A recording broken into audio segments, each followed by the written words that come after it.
अपना दान करो।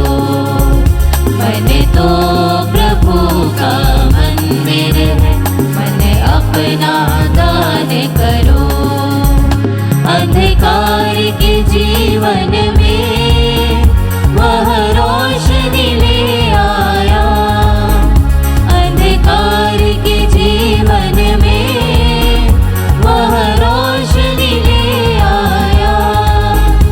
उस रोशनी में हमने एक मार्ग नया पाया। जीवन तुम्हारा उसके लिए जीवन बलिदान करो। मन तो प्रभु का मंदिर है, मन अपना दान करो। पिता और पुत्र और पवित्र आत्मा के नाम पर आमीन। हमारे प्रभु यीशु ख्रिस्त की कृपा, ईश्वर का प्रेम तथा पवित्र आत्मा का सहचर्य आप सबको प्राप्त हो और आपकी आत्मा के साथ। ख्रिस्त में प्रिय भाइयों बहनों, आगमन के दूसरे रविवार में हम आज प्रवेश करते हैं और आज के सुसमाचार में हम पाते हैं योहन बपतिस्ता जो निर्जन प्रदेश में पुकारने वाले की आवाज बनकर हमसे कहते हैं, प्रभु के लिए मार्ग सीधे कर दो। प्रिय भाइयों और बहनों, यही प्रभु हमसे चाहते हैं कि हम हमारे जीवन को सीधा कर दें। और ये तभी संभव है जब हम, जैसा कि योहन बपतिस्ता ने आह्वान किया था, अपने पापों से मन फिराकर ईश्वर के पास वापस लौट आए। तो आइए ये मिस्सा बलिदान आरंभ करते समय हम अपने हर एक पापों को याद करें, अपनी गलती, कमजोरियों और बुरी आदतों के लिए ईश्वर से एक दूसरे से क्षमा की याचना करें, ताकि अपने जीवन का मार्ग सीधा करके, पवित्र करके हम इस आगमन काल को और साथ ही साथ इस मिस्सा बलिदान को योग्य रीति से मना सके।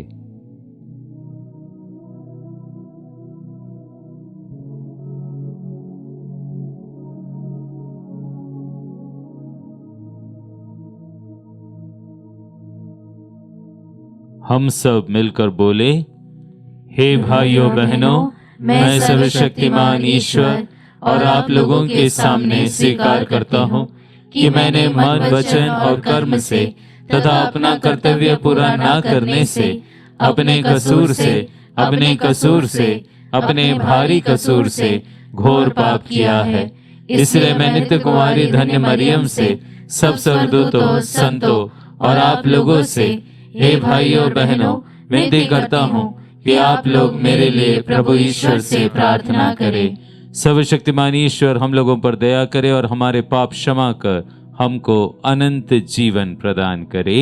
आमीन।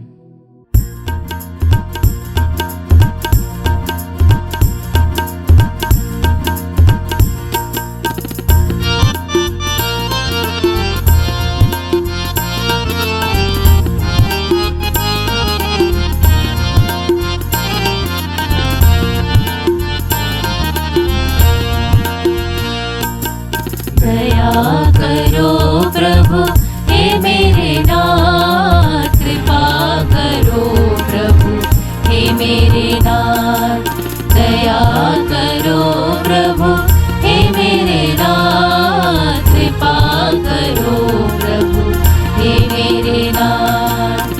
तेरी करुणा प्रेम शांति मेरे सारे पाप हरे। तेरी करुणा प्रेम शांति मेरे सारे पाप हरे। मेरे ईश्वर मुझे बचाओ, मेरे ईश्वर मुझे बचाओ। मन मेरा निर्मल कर दो, मन मेरा निर्मल कर दो। मुझ पर अपनी दया करो।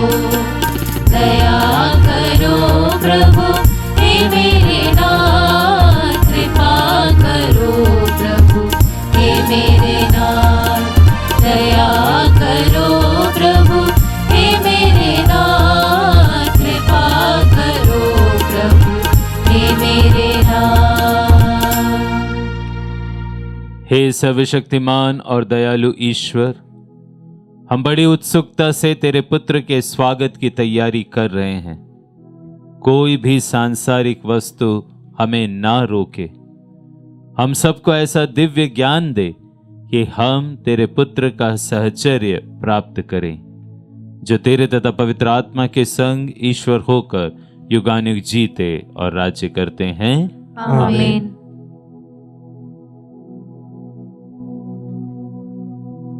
पहला पाठ नबी इसायास का ग्रंथ, अध्याय 11, पद संख्या 1 से 10।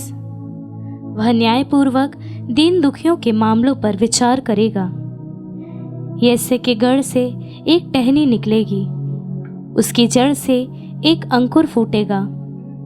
प्रभु का आत्मा उस पर छाया रहेगा, प्रज्ञा तथा बुद्धि का आत्मा, सुमति तथा धैर्य का आत्मा, ज्ञान तथा ईश्वर भक्ति का आत्मा। वह प्रभु पर श्रद्धा रखेगा। वह ना तो जैसे तैसे न्याय करेगा और ना सुनी सुनाई के अनुसार निर्णय देगा। वह न्यायपूर्वक दीन दुखियों के मामलों पर विचार करेगा और निष्पक्ष होकर देश के दरिद्र को न्याय दिलाएगा। वह अपने शब्दों के डंडे से अत्याचारियों को मारेगा और अपने निर्णय से कुकर्मियों का विनाश करेगा। वह न्याय को वस्त्र की तरह पहन लेगा और सच्चाई को कमरबंद की तरह धारण करेगा। तब बेड़ियां मेमने के साथ रहेगी, चीता बकरी की बगल में लेट जाएगा, बछड़ा तथा सिंह शावक साथ साथ चरेंगे और बालक उन्हें हाँक कर ले चलेगा। गाय और रीछ में मेल मिलाप होगा और उनके बच्चे साथ साथ रहेंगे। सिंह बैल की तरह भूसा खाएगा, दूध मुहा बच्चा नाक के बिल के पास खेलेगा और बालक कैरेत की बांबी में हाथ डालेगा। समस्त पवित्र पर्वत पर कोई भी ना तो बुराई करेगा और ना किसी की हानि, क्योंकि जिस तरह समुद्र जल से भरा है उसी तरह देश प्रभु के ज्ञान से भरा होगा। उस दिन यशायाह की संतति राष्ट्रों के लिए एक चिन्ह बनेगी। सभी लोग उसके पास आएंगे और उसका निवास महिमामय होगा। प्रभु की वाणी। ईश्वर को धन्यवाद। भजन अनुवाक्य।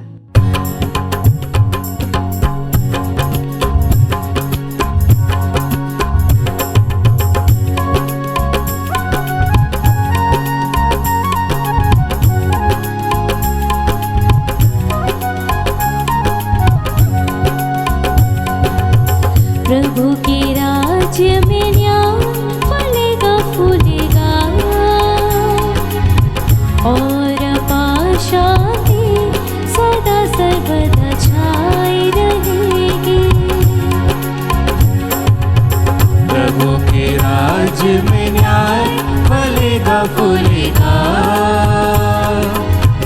और अपार शांति सदा सर्वदा छाई रहेगी।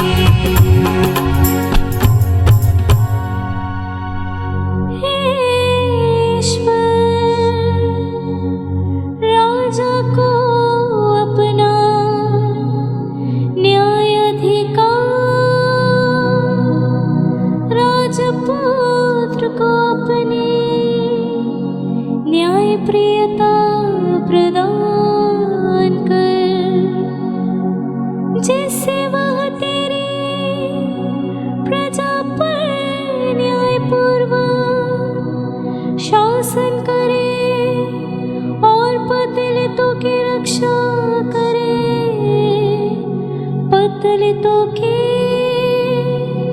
रक्षा करे।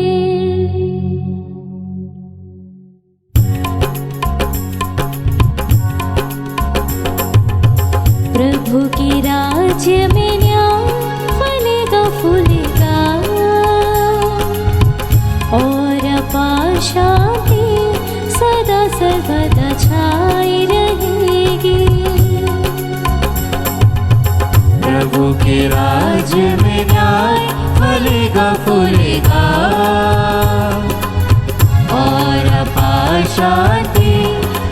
सदा सर्वदा छाई रहेगी। उनके राज्यकाल में न्याय फलेगा फूलेगा और अपार शांति सदा सर्वदा छाई रहेगी। उनका राज्य एक समुद्र से दूसरे समुद्र तक, पृथ्वी के सीमांतों तक फैल जाएगी, फैल जाएगी।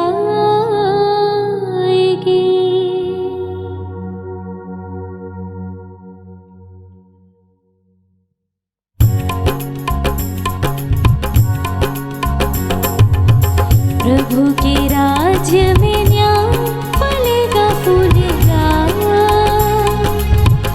और अपार शांति सदा सर्वदा छाई रहेगी।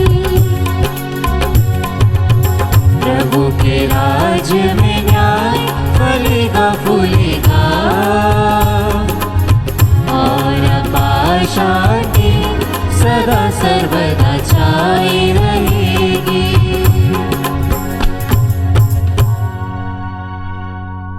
वह दुहाई देने वाले दरिद्रों और पतलितों की रक्षा करेगा। निसहाय और दरिद्र पर तरस खाकर वह पतलितों के प्राण बचाएगा, प्राण बचाएगा, प्राण बचाएगा।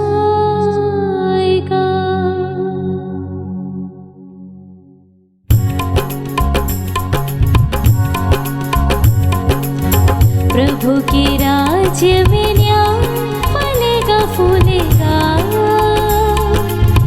और अपार शांति सदा सर्वदा छाई रहेगी। प्रभु के राज्य में न्याय फलेगा फूलेगा और अपार शांति सदा सर्वदा छाई रहेगी। प्रभु के राज्य में न्याय फलेगा फूलेगा और अपार शांति सदा सर्वदा छाई रहेगी।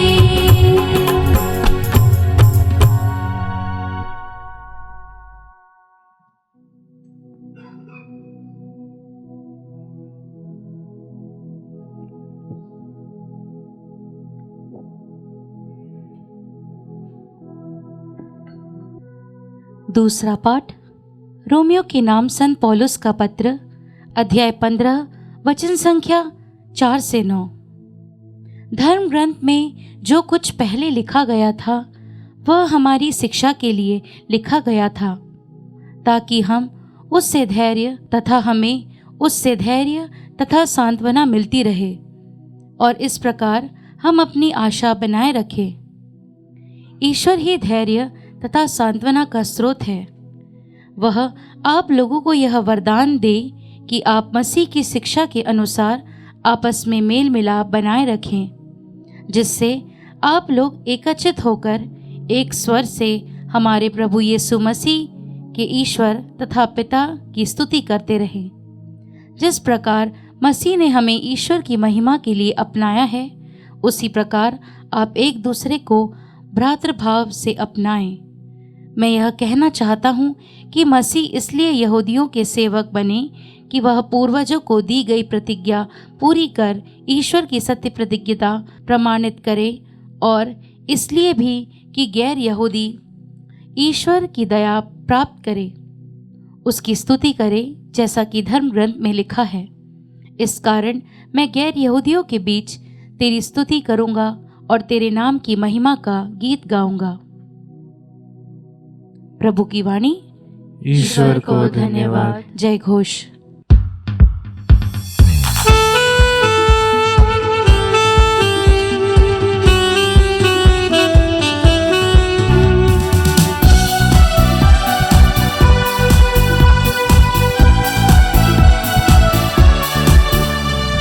प्रसन्न मन से प्रभु को गाओ, उसका नाम महान है। धन्य प्रभु के काम लौटे, उसका नाम महान है। Hallelujah hallelujah hallelujah hallelujah hallelujah hallelujah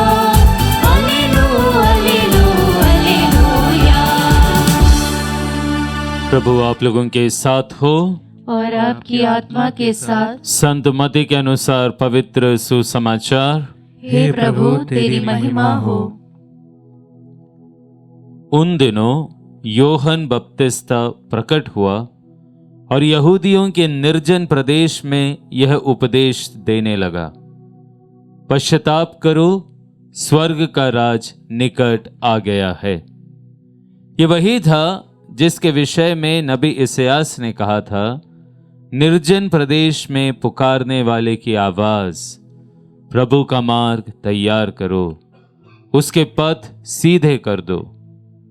Yohan ऊंट के रों का कपड़ा पहने और कमर में चमड़े का पट्टा बांधे था। उसका भोजन टिड्डियां और वन का मधु था। यरूशलेम, सारी यहूदिया और समस्त यरदन प्रांत के लोग योहन के पास आते थे और अपने पाप स्वीकार करते हुए यरदन नदी में उससे बपतिस्मा ग्रहण करते थे। बहुत से फरीसियों और सदूकियों को बपतिस्मा के लिए आते देखकर योहन ने उनसे कहा, रे सांप के बच्चों, किसने तुम लोगों को आगामी कोप से भागने के लिए सचेत किया? पश्चाताप का उचित फल उत्पन्न करो और ये ना सोचो कि हम इब्राहिम की संतान हैं। मैं तुम लोगों से कह देता हूं, ईश्वर इन पत्थरों से भी इब्राहिम के लिए संतान उत्पन्न कर सकता है। अब पेड़ों की जड़ में कुल्हाड़ा लग चुका है। जो पेड़ अच्छा फल नहीं देता वो काटा और आग में झोंका जाएगा। मैं तो तुम लोगों को पानी से पश्चाताप का बपतिस्मा देता हूं, किंतु जो मेरे बाद आने वाले हैं वो मुझसे अधिक शक्तिशाली है। मैं उनके जूते उठाने योग्य भी नहीं हूं। वह तुम्हें पवित्र आत्मा और आग से बपतिस्मा देंगे। वे हाथ में सूप ले चुके हैं जिससे वह अपना खलियान ओसा कर साफ करे। वह अपना गेहूं बखार में जमा करेंगे, भूसी को वह कभी ना बुझने वाली आग में जला देंगे। प्रभु का सुसमाचार। हे क्रिस्त तेरी स्तुति हो।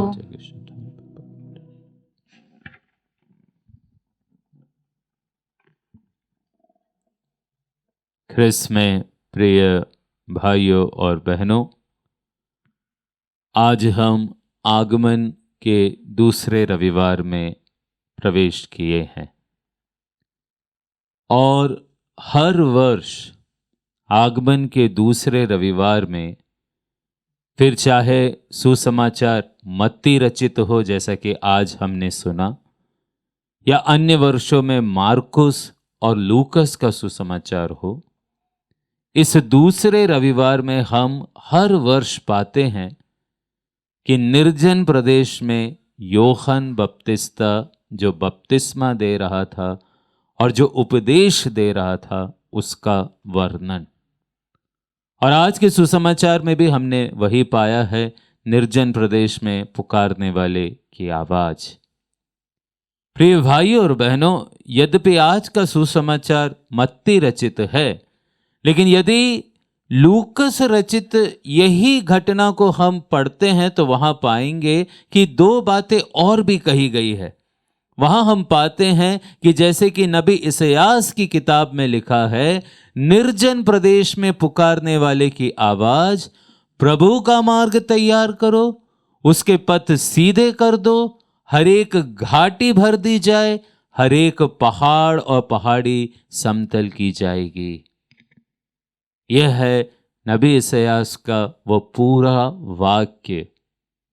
और इस वाक्य में प्रिय भाइयों बहनों बहुत सी बातें हैं जिसको हम मनन चिंतन के लिए ले सकते हैं।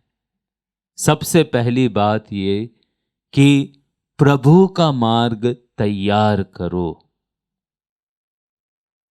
वचन ये नहीं कहता कि प्रभु मार्ग तैयार कर रहा है, पर वचन कहता है प्रभु के लिए मार्ग तैयार करो।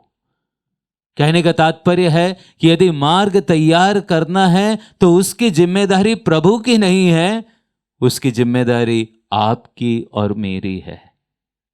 जी हां, यूहन्ना बपतिस्ता यही संदेश लेकर आया कि यदि मुक्तिदाता यीशु को अपने जीवन में कृपा के साथ अनुभव करना चाहते हो तो प्रभु के लिए आपको मार्ग तैयार करना है। वो तो उन फरीसियों और सदूकियों के लिए बड़े ही कठोर शब्द का प्रयोग किया था। उसने कहा था, रे सांप के बच्चों, तुमको किसने सचेत किया आगामी जो खतरों का। लेकिन इन पूरे वाक्यों के द्वारा यूहन्ना बपतिस्ता और उससे पहले नबी इसायास हमसे कहता है कि हमारा कर्तव्य है कि प्रभु का मार्ग हमें तैयार करना है। प्रभु हमको कोई जबरदस्ती नहीं करते, प्रभु हमको वो आजादी, वो फ्रीडम देते हैं। और यदि हम अपने फ्रीडम का दुरुपयोग करके प्रभु को नहीं चुनते हैं, उसके लिए मार्ग तैयार नहीं करते हैं, तो उसमें फिर प्रभु की कोई गलती नहीं, उसमें गलती हमारी है। तो आज का ये जो पहला वाक्य है प्रिय भाइयों बहनों, हमको समझाए कि मुझे प्रभु के लिए मार्ग तैयार करना है। ये सबसे पहली बात। फिर दूसरी बात जो कही गई है, हरेक घाटी भर दी जाएगी। घाटी, ये घाटी क्या है ना? घाटी, गड्ढा। दूर से घाटी दिखती नहीं है। कई बार दूर से सब कुछ सामान्य रूप से दिखता है, पर जब नजदीक आते हैं तब हमको दिखता है कि अरे यहां तो गड्ढा है, यहां तो गाठी है। प्रिय भाइयों बहनों, नबी इसायास हमसे आह्वान कर रहे हैं कि इन घाटियों को भरना है। ये गड्ढे, ये घाटी क्या है? और इसको आज के परिप्रेक्ष्य में प्रिय भाइयों और बहनों हमको समझना है कि हमारे जीवन में, हमारे परिवार में ये घाटी, ये गड्ढे और कुछ नहीं पर हरेक बुराई, हरेक गलत आदतें हैं। दूर से ये बिल्कुल भी दिखाई नहीं देते। दूर से तो जैसा कि कहा जाता है ना, सब चंगा सी, सब कुछ अच्छा दिखता है। लेकिन हमको ही पता है कि हमारे जीवन में कौन सी वो बुराइयां हैं, कौन सी वो कमियां हैं, कौन सी वो बुरी आदतें हैं। कई बार हम बहुत सी चीजें छुप छुप कर भी करते हैं, छिपा कर, अंधेरे में। और यूहन्ना का सुसमाचार इसी विषय में कहता है ना कि ज्योति मनुष्य के पास आई, लेकिन मनुष्य ने अंधकार को चुना। यदि हम भी अंधेरे के हरेक कार्य को चुनते हैं तो हमारा जीवन भी उन घाटियों से, गड्ढों से भरा हुआ जीवन है।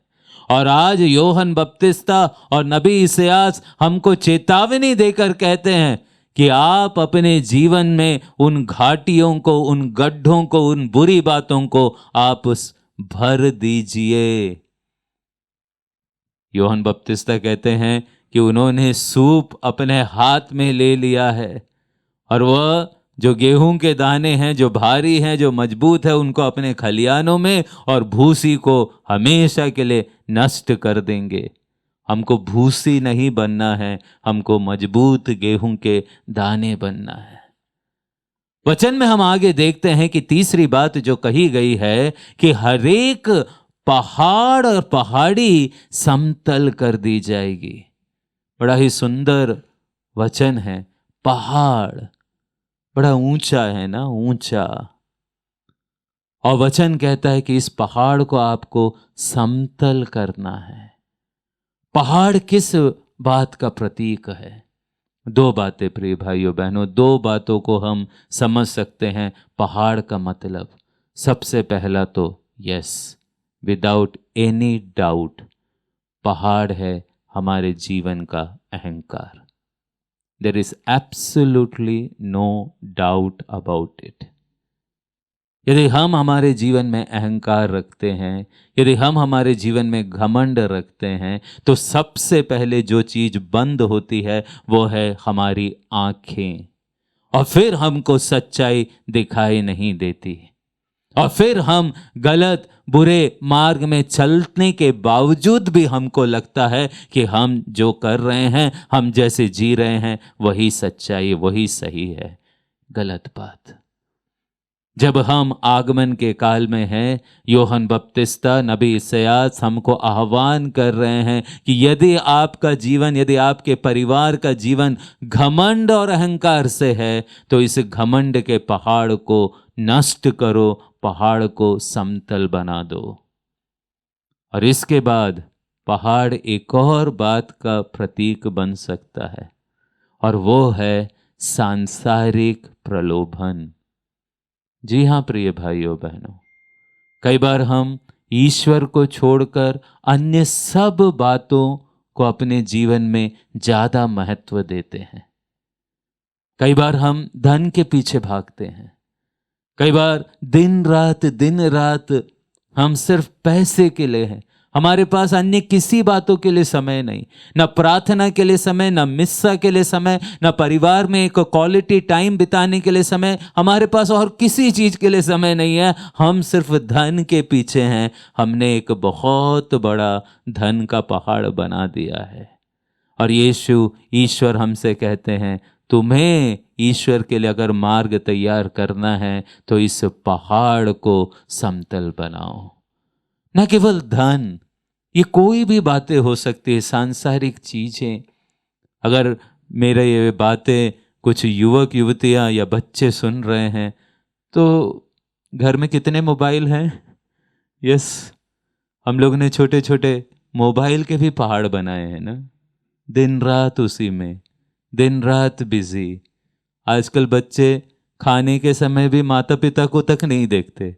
क्यों? क्योंकि वो उस समय भी बिजी है, किसी से चैट करते हुए, कोई रील देखते हुए, कोई शॉर्ट देखते हुए।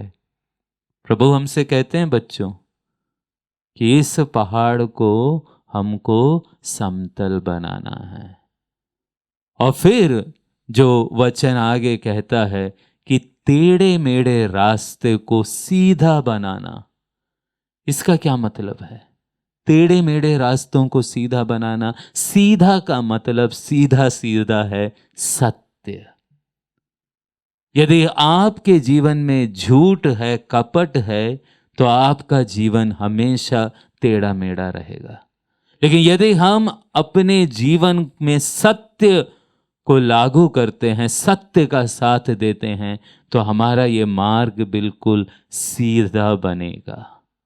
यदि हम सत्य के साथी हैं तो ईश्वर हमारे साथ है, क्योंकि यीशु ने स्वयं कहा है, मार्ग, सत्य और जीवन मैं हूं। जिसके जीवन में मार्ग अच्छा बना है, जिसके जीवन में सत्य है, सीधा मार्ग है, उसके जीवन में यीशु है। प्रिय भाइयों बहनों, आगमन का समय है। हम यीशु के जन्म की तैयारी कर रहे हैं। आज हम अपने आप को तैयार करें।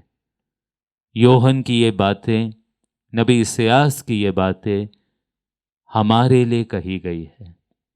आइए हम प्रण लें कि हम हमारे जीवन में वही कार्य करें जो ईश्वर हमसे चाहते हैं। प्रभु के लिए मार्ग तैयार करें, खुद। हाँ, मैं यीशु को अपने जीवन में लाना चाहता हूँ, इस मनोभाव के साथ हम सारी घाटियों को, सारी बुराइयों को, अंधकार के सभी कार्यों को अपने जीवन से हटाएं, इन घाटियों को भर दें। और जो बुराइयां, जो अहंकार, जो गलत बातें पहाड़ के रूप में हमारे जीवन में हैं, उन पहाड़ों को भी समतल कर दें।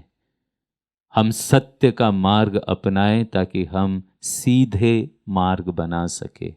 और इस प्रकार इस क्रिसमस को हम यीशु को वास्तविक रूप से अपने जीवन में स्वागत कर सके। आमीन।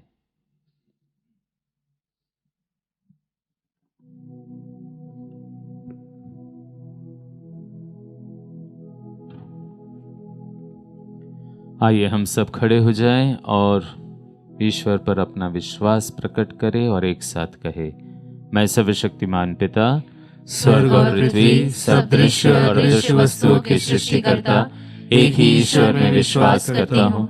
मैं ईश्वर के इकलौते पुत्र, एक ही प्रभु यीशु क्रिस्त में विश्वास करता हूँ, जो सभी युगों के पहले पिता से उत्पन्न है। वह ईश्वर से उत्पन्न ईश्वर, प्रकाश से उत्पन्न प्रकाश, सच्चे ईश्वर से उत्पन्न सच्चा ईश्वर है। वह बनाया हुआ नहीं बल्कि उत्पन्न हुआ है। वह पिता के साथ एक तत्व है, उसी के द्वारा सब कुछ सृष्टि हुआ। वह मनुष्यों के लिए और हमारी मुक्ति के लिए स्वर्ग से उतरा और पवित्र आत्मा के द्वारा कुंवारी मरियम से देह धारण कर मनुष्य बना। उसने पोंतियुस पिलातुस के समय दुख भोगा। वह हमारे लिए क्रूस पर ठोका गया। वह मर गया और दफनाया गया और धर्म ग्रंथ के अनुसार तीसरे दिन फिर से जी उठा। वह स्वर्ग में आरोहित हुआ और पिता के दाहिने विराजमान है।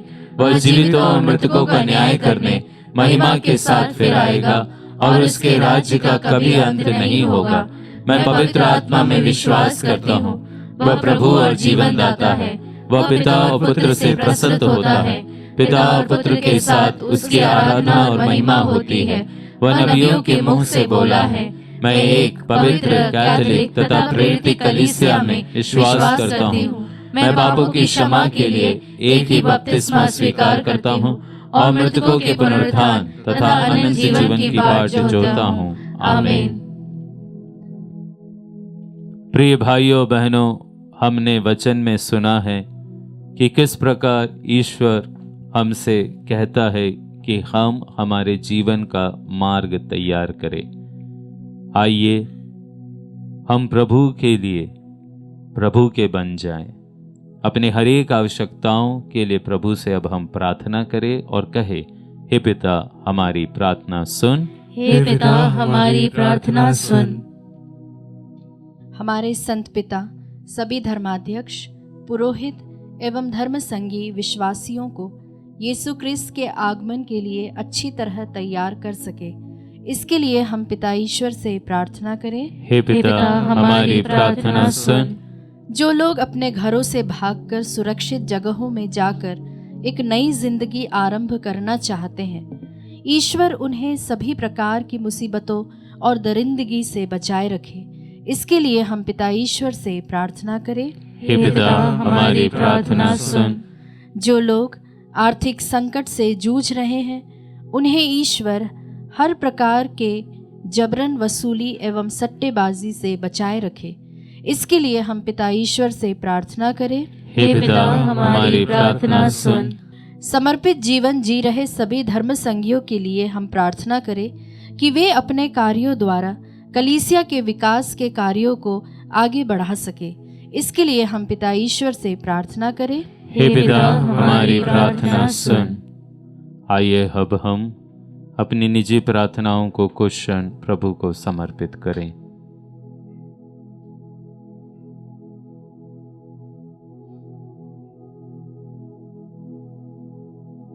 हे पिता, हम हमारे सभी प्रार्थनाओं को तुझे समर्पित करते हैं।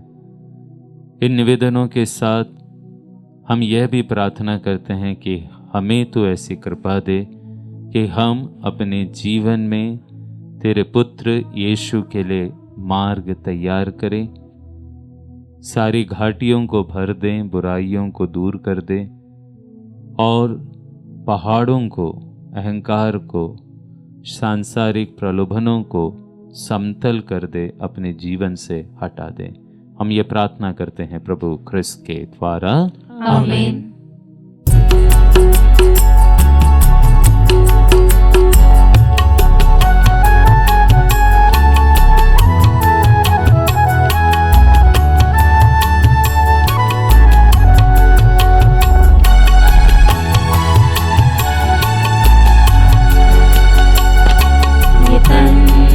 जीवन तेरे लिए, अपना तो कुछ भी नहीं। ये श्वास ये धड़कन तेरे लिए तूने दिया है मसीह। कृतज्ञता से चढ़ाते हम ये सुंदर जीवन मसीह। कृतज्ञता से चढ़ाते हम ये सुंदर जीवन मसीह। स्वीकार लो, स्वीकार लो, स्वीकार लो हमारी भेंट परम पिता। भेंट परम पिता, भेंट परम पिता। प्रिय भाइयों बहनों, प्रार्थना कीजिए कि सर्वशक्तिमान पिता ईश्वर मेरा और आप लोग का ये बलिदान स्वीकार करे। प्रभु अपने नाम की स्तुति तथा महिमा के लिए और हमारे तथा अपने समस्त पवित्र कलीसिया के लाभ के लिए आपके हाथों से यह बलिदान स्वीकार करें। हे प्रभु, हमारी विनम्र प्रार्थनाएं और दान तुझे पसंद आए। हम में ऐसे गुण पुण्य नहीं हैं जिन पर हम आशा रख सकते हैं। हमारी रक्षा कर, क्योंकि हम तेरी करुणा पर भरोसा रखते हैं। ये प्रार्थना सुन ले हमारे प्रभु ख्रिस्त के द्वारा। आमीन। प्रभु आप लोगों के साथ हो और आपकी आत्मा के साथ। प्रभु में मन लगाइए। हम प्रभु में मन लगाए हुए हैं। हम अपने प्रभु ईश्वर को धन्यवाद दें। यह उचित और न्याय संगत है। हे प्रभु, पवित्र पिता, सर्वशक्तिमान और शाश्वत ईश्वर, ये वास्तव में उचित और न्याय संगत है। हमारा कर्तव्य तथा कल्याण है कि हम सदा और सर्वत्र अपने प्रभु ख्रिस्त के द्वारा तुझे धन्यवाद दें। अपने प्रथम आगमन पर इन्होंने दीन मानव बनकर तेरी आदि योजना पूरी की और हमारे लिए अनंत मुक्ति का मार्ग फिर से खोल दिया। जब ये न्याय के दिन महिमा और प्रताप के साथ पधारेंगे, तब हमें वह मुक्ति प्राप्त हो जाए जिसकी प्रतीक्षा हम बड़ी उत्सुकता से कर रहे हैं। इसलिए दूतों और महादूतों, सिंहासन और साम्राज्य, स्वर्गिक सेनाओं और शक्तियों के साथ मिलकर हम अनंत काल तक तेरा महिमा गान करते हैं।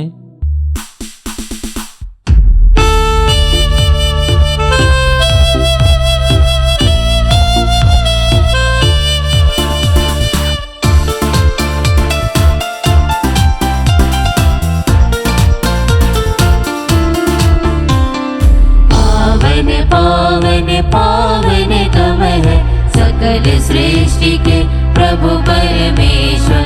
पावन पावन पावन तम है सकल सृष्टि के प्रभु परमेश्वर। तेरी महिमा गरिमा से परिपूरित है अवनी अम्बर। तेरे ही जय जयकारों से पूजित है सर्वोच्च गगन। पावन पावन पावन तम है सकल सृष्टि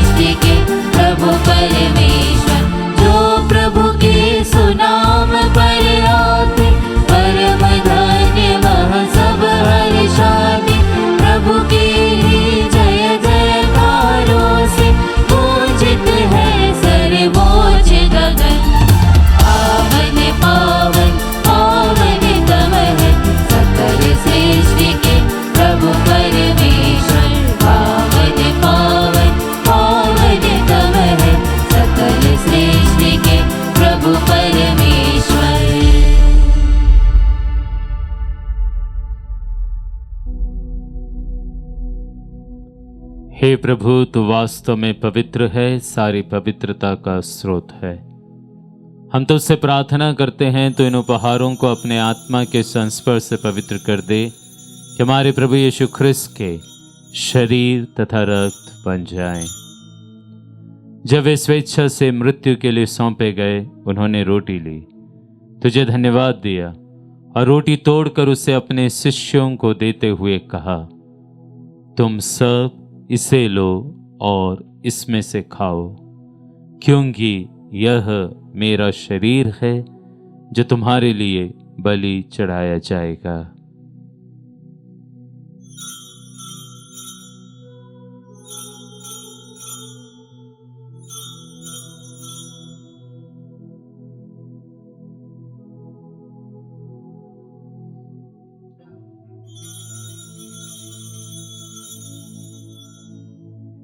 इसी भांति भोजन के बाद उन्होंने कटोरा लिया, तुझे धन्यवाद दिया और उसे अपने शिष्यों को देते हुए कहा, तुम सब इसे लो और इसमें से पियो, क्योंकि यह मेरे रक्त का कटोरा है, नवीन और अनंत व्यवस्थान का रक्त, जो तुम्हारे और बहुतों के पापों की क्षमा के लिए बहाया जाएगा। तो मेरी स्मृति में यह करो।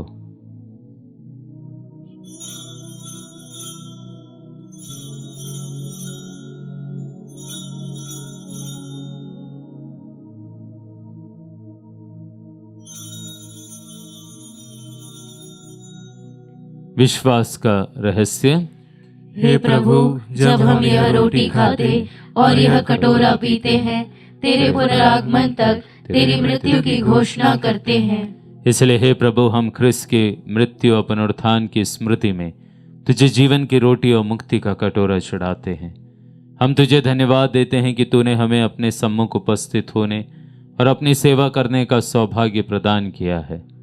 हमारा नम्र निवेदन है कि हम सब ख्रिस्त का शरीर और रक्त ग्रहण करके पवित्र आत्मा के द्वारा एकता के सूत्र में बंधे रहे।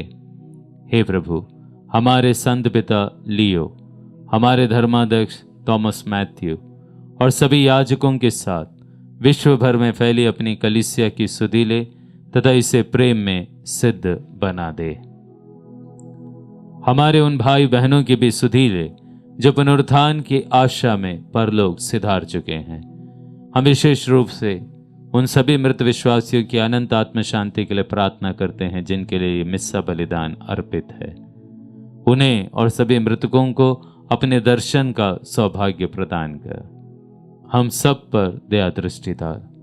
विशेष रूप से जो ये मिस्सा बलिदान धन्यवाद के रूप में और विभिन्न उद्देश्यों के लिए अर्पित कर रहे हैं, कि हम भी अनंत जीवन के सहभागी बने और ईश्वर की माता धन्य कुमारी मरियम, उनके वर धन्य यूसुफ, धन्य प्रेरितों तथा सब संतों के साथ जो युग युग में तेरे प्रति विश्वस्त बने रहे, तेरी स्तुति और महिमा कर सके, तेरे पुत्र यीशु ख्रिस्त के द्वारा।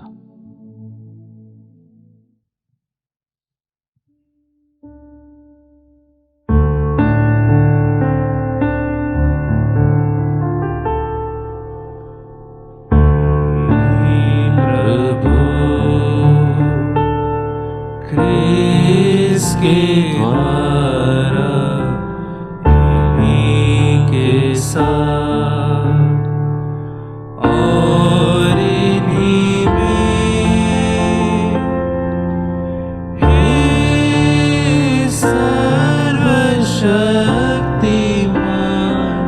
पिता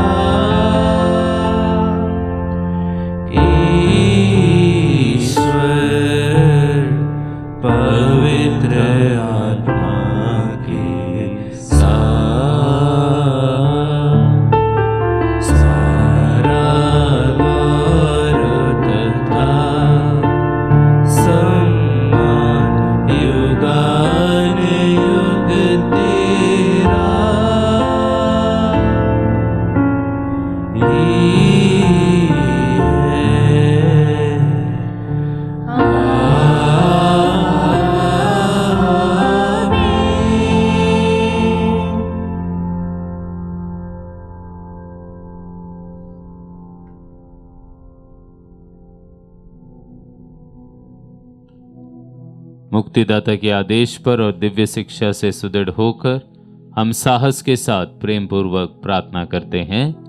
हे हमारे पिता जो स्वर्ग में है, तेरा नाम पवित्र माना जाए, तेरा राज्य आवे, तेरी इच्छा जैसे स्वर्ग में वैसे इस पृथ्वी पर भी पूरी हो। हमारा प्रतिदिन का आहार आज हमें दे, और हमारे अपराध हमें क्षमा कर, जैसे हम भी अपने अपराधियों को क्षमा करते हैं, और हमें परीक्षा में न डाल, परंतु बुराई से बचा। हे प्रभु, हम तुझसे प्रार्थना करते हैं, सभी बुराइयों से हमें बचा और इस जीवन में हमें कृपा पूर्वक शांति प्रदान कर। हम तेरी दया से सदा पाप से दूर और हर विपत्ति से सुरक्षित रहे, और उस दिन की प्रतीक्षा करते रहे जब हमारे मुक्तिदाता यीशु ख्रिस्त फिर आकर हमारी धन्य आशा पूरी करेंगे। क्योंकि तेरा राज्य, तेरा सामर्थ्य और तेरी महिमा अनंत काल तक बनी रहती है। हे प्रभु यीशु ख्रिस्त, तूने अपने प्रेरितों से कहा है, मैं तुम्हारे लिए शांति छोड़ जाता हूँ, अपनी शांति तुम्हें प्रदान करता हूँ। तो हमारे पापों पर नहीं, अपनी कलीसिया के विश्वास पर दृष्टि डाल और कृपा पूर्वक उसे शांति तथा एकता प्रदान करती युगानिक जीता और राज्य करता है। आमीन। प्रभु की शांति सदा आप लोगों के साथ रहे और आपकी आत्मा के साथ। हम परस्पर शांति अभिवादन करें। क्रिस्त की शांति। हे ईश्वर के मेमने, तू संसार के पाप हर लेता है, हम पर दया कर। हे ईश्वर के मेमने, तू संसार के पाप हर लेता है, हम पर दया कर। हे ईश्वर के मेमने, तू संसार के पाप हर लेता है, हमें शांति प्रदान कर। हे प्रभु यीशु ख्रिस्त, हम तेरा शरीर तथा रक्त ग्रहण करने वाले हैं। यह हमारे लिए विचार और दंड का कारण न बने, बल्कि तेरी दया से हमारा तन मन सुरक्षित और स्वस्थ रखें।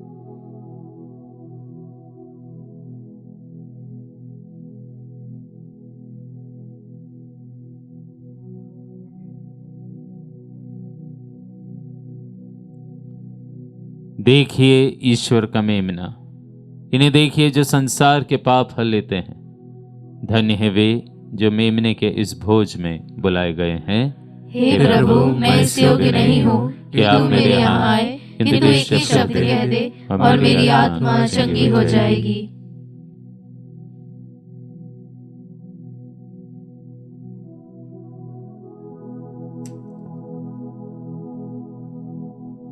ख्रिस्त का शरीर और रक्त अनंत जीवन के लिए मेरी रक्षा करते रहे। हे मेरे प्रभु यीशु, मैं सारे हृदय से विश्वास करती हूँ कि आप पवित्र यूकरिस्ती संस्कार में उपस्थित हैं। हे प्रभु, मैं सभी चीज़ों से बढ़कर आपको प्रेम करती हूँ और मेरी यही अभिलाषा है कि आप मेरी आत्मा में आकर बस जाएं, क्योंकि हे प्रभु, मैं आपको आज ग्रहण करने में असमर्थ हूँ। हे प्रभु, आध्यात्मिक रूप से आकर मेरे हृदय में समा जाइए। हे यीशु, मैं आज आप में एक होना चाहती हूँ और आप में समा जाना चाहती हूँ। हे प्रभु, यह कभी ना होने पाए कि मैं आपसे कभी अलग हो जाऊं। आमीन। हम प्रार्थना करें। हे प्रभु, आध्यात्मिक भोजन से तृप्त होकर हम तुझसे नम्र निवेदन करते हैं कि इस संस्कार में सहभागिता द्वारा हम लौकिक वस्तुओं को भली भांति परखें और अलौकिक वस्तुओं के प्रति अनुरक्त रहे, हमारे प्रभु ख्रिस्त के द्वारा। आमीन। प्रभु आप लोगों के साथ हो और आपकी आत्मा के साथ। ईश्वरीय आशीष के लिए प्रार्थना करें और सिर झुकाएं। आप लोगों ने सर्वशक्तिमान और दयालु ईश्वर के इकलौते पुत्र के प्रथम आगमन में विश्वास किया है और अब उसके पुनरागमन की बाट जोह रहे हैं। ख्रिस्त के आगमन द्वारा ईश्वर आप लोगों को पवित्र करे और अपनी आशीष से आप लोगों को समृद्ध बनाए। आमीन। इस लौकिक जीवन यात्रा में ईश्वर आप लोगों को विश्वास में अटल, भरोसे में उल्लसित और प्रेम में क्रियाशील बनाए। आमीन। आप लोग आनंद मनाते हैं कि हमारे उद्धारकर्ता मनुष्य बनकर पृथ्वी पर आए।